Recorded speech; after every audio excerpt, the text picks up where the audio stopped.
దేశ రాజధాని ఢిల్లీ ఒక్కసారిగా ఉలిక్కిపడింది.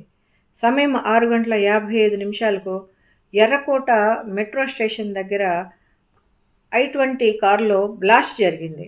దీంతో 9-10 మంది దాకా ప్రాణ నష్టం జరిగినట్టు సమాచారం.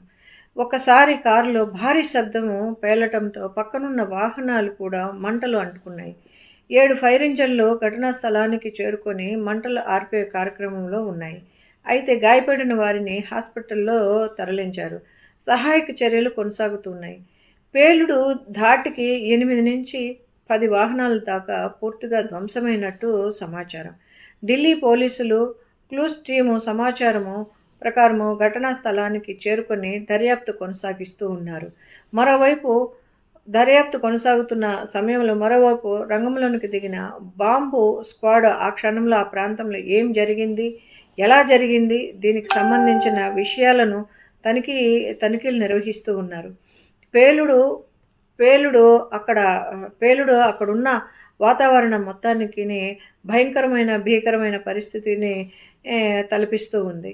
అంతేకాకుండా ఇంత పెద్ద ఎత్తున భారీ శబ్దం రావటం వల్ల చుట్టుపక్కల ఉండేవారు అందరూ కూడా భయభ్రాంతులతోటి పరుగులు తీశారు.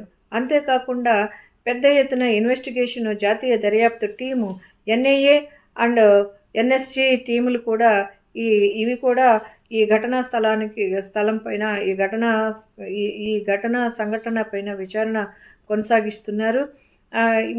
మరింత సమాచారము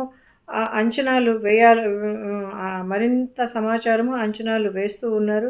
దీంట్లో అమిత్ షా గారు, ప్రధానమంత్రి మోడీ గారు ఈ సంఘటన పైన ఢిల్లీలో హై అలర్ట్ ప్రకటించి మరింతగా వేగవంతంగా దర్యాప్తు టీముల్ని ఇందులో ఇన్వాల్వ్ చేశారు.